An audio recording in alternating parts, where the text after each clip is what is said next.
Jessica Miller had never been the type to act impulsively, especially when it came to money.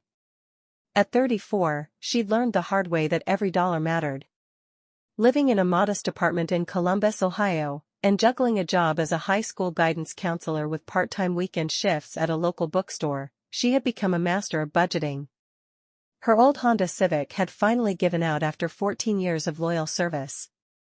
It wasn't just the car's age, the rust creeping across the doors, the sagging headliner, but the transmission that had failed completely. Repairing it would cost more than the car was worth. She didn't have the luxury of waiting months to find a replacement. Jessica's commute to work was 30 minutes each way, and public transportation wasn't an option in her suburban neighborhood. She told herself she'd find something used, reliable, and within her $8,000 budget. That's when she saw the ad. A Facebook Marketplace listing caught her eye: 2015 Toyota Corolla LE, great condition. Low miles. Only $7,500. Financing available. Carfax clean. Located at Franklin Auto Plaza. It sounded almost too good to be true, and in hindsight, it was. But Jessica didn't know that yet. Franklin Auto Plaza was a medium-sized dealership off a busy stretch of Route 23. The place had a slick appearance, a fresh coat of paint on the building, rows of shiny vehicles, and a giant banner reading, "Family-owned and trusted since 1995. Inside the showroom, she was greeted by a salesman with a wide grin and an even wider tie. "Jessica. You're here for the Corolla, right? I'm Vince. You're gonna love this car," he said, pumping her hand like an old friend. They walked out to the lot. The Corolla was parked near the front, spotless, tires glistening with fresh tire shine. The odometer read 58,000 miles, surprisingly low for a car that was 8 years old.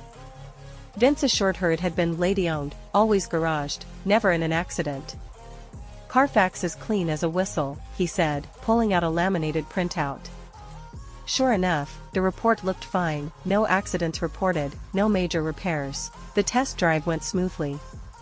The car felt solid, the AC blew cold, and Jessica could already picture herself driving it to work the next morning. Back in the office, the paperwork was quick. Vince handed her a stack of forms, talking fast about warranties, service packages, and financing terms. Jessica didn't want financing, she was paying in cash, but he still had her sign a standard buyer's agreement that, he said, just protects both of us. 2 hours later, she drove away feeling relieved.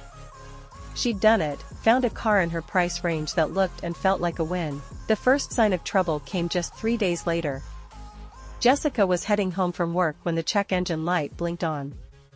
She frowned but told herself it was probably something minor, maybe a loose gas cap. The next morning, she took the car to a small local mechanic she trusted. After 45 minutes, the mechanic, Tom, came into the waiting room holding a clipboard. "Jessica, you didn't buy this from Franklin Auto Plaza, did you?" Her stomach tightened. "Yeah, why?" Tom sighed and motioned her into the garage. "This thing's been in a serious accident. I mean frame damage, front-end collision, the works. Whoever repaired it did a quick and dirty job. The paint's mismatched under the hood, and the welding's not factory.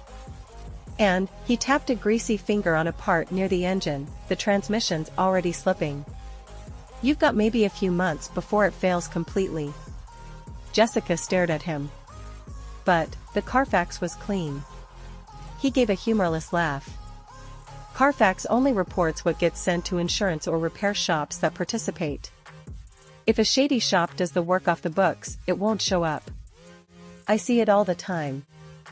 Her relief from 3 days earlier was replaced by cold anger. She had just spent $7,500, most of her savings, on what was essentially a ticking time bomb. And Franklin Auto Plaza had lied to her face. That night, Jessica sat at her kitchen table with the paperwork spread out in front of her. The buyer's agreement Vince had rushed her through included a clause in bold letters: "Vehicle sold ASIS, and a warranty." Her heart sank. That single sentence could mean she had almost no legal recourse. Still, she wasn't about to let this go. She didn't know it yet, but the next 6 weeks would test every ounce of patience, determination, and cleverness she had, and end in a way Franklin Auto Plaza would never see coming. If you're okay, I'll continue with part 2, The Fight Begins, where Jessica confronts the dealership and starts her investigation. That's where the real chess game of revenge will start. Do you want me to continue? Part 2, The Fight Begins. The next morning, Jessica woke up with one thought in her mind: they are not getting away with this. She dressed in her most professional outfit, a navy blazer, white blouse, and black slacks, not because she needed to impress anyone, but because she wanted to project confidence. She rehearsed what she'd say on the drive to Franklin Auto Plaza. Inside the dealership, the same scent of cheap coffee and car air fresheners hung in the air. Vince spotted her instantly, flashing that same salesman's grin. "Jessica. How's the Corolla treating you?" She didn't smile back. The check engine light came on. "My mechanic says the car's been in a major accident, has frame damage, and the transmission's failing." Vince's grin faltered. "Well, that's news to me. Carfax was clean, remember?" "Carfax isn't proof," she shot back. "You sold me a car under false pretenses. I want a refund or I'm taking legal action." Vince leaned back in his chair, crossing his arms. "Jessica, you signed the as-is agreement. That means we're not responsible for anything after the sale. If you had concerns, you should have had it inspected before buying." Her blood boiled. "So you're admitting you don't inspect your cars before selling them?" He shrugged. "We do what's required. And in this case, we did nothing wrong." That was it, the wall. He wasn't going to help her, and he clearly thought she was powerless. That night, Jessica called the Ohio Attorney General's Office Consumer Protection Hotline. The woman on the phone was polite but blunt. "Unfortunately, with an as-is sale, your options are limited. However, if you can prove fraud, that they knew about the damage and lied, you could have a case." Fraud. That was the word she needed. If she could gather enough proof, the as-is clause wouldn't save them. The next few days turned Jessica into a part-time detective. She dug into the car's VIN number online, using multiple databases. Most gave the same clean report, but one obscure accident database listed a 2018 police report from a small town in Kentucky.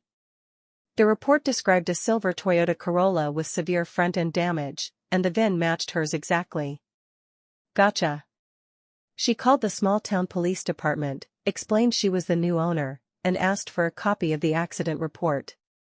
A week later, it arrived in the mail: detailed photos of the wreck, notes about airbag deployment, and a statement that the car had been declared a total loss by the insurance company. But that raised another question: if it was totaled, how did it end up for sale in Ohio with a clean title? She dug deeper and discovered something called title washing. In some states, when a totaled car is rebuilt, the title is branded salvage or rebuilt, warning future buyers. But shady resellers can re-register the car in another state that doesn't carry over the salvage branding, effectively giving it a clean title again. Her Corolla had gone from Kentucky to Pennsylvania to Ohio in the span of 2 years, the perfect laundering route. Jessica's next step was to visit the Ohio Bureau of Motor Vehicles. She requested the title history and confirmed everything. The car had indeed been branded as salvage in Kentucky, then mysteriously reissued as clean in Pennsylvania before being sold to Franklin Auto Plaza. She now had hard evidence that the dealership had sold her a car with a deliberately hidden history. Her first instinct was to storm back to Franklin Auto Plaza with the documents and demand her money back again. But then she remembered Vince's smug expression. He'd stonewall her until she either gave up or ran out of patience. No, this needed to be bigger. She contacted a local news station's investigative segment, 6 on Your Side, which specialized in consumer scams. She emailed them copies of her police report, title history, and the dealership's buyer agreement. 2 days later, she got a call from a producer. "Jessica, we think this could be a story our viewers need to hear. Are you willing to go on camera?" Her answer came without hesitation: "Absolutely." When the segment aired a week later, it showed Jessica walking the reporter through the damage on her car, the paperwork proving its salvage history, and her experience at Franklin Auto Plaza. The dealership declined to be interviewed but sent a short statement: "We operate within the law and stand by our sales practices." The story exploded on Facebook, shared thousands of times. Former customers began leaving negative reviews on the dealership's page, some claiming similar experiences. Vince called her the next morning. "Jessica, look, this is getting out of hand.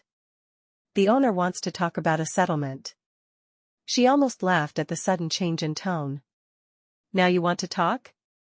"I think we can work something out," he said, voice tight. But Jessica wasn't done yet. She had leverage now, and she was going to use it. "If you want, I can move to part 3, the plan, where Jessica decides how to turn the dealership's attempt at damage control into a complete takedown. This is where the revenge starts getting very calculated. If you want to see part 3, comment below.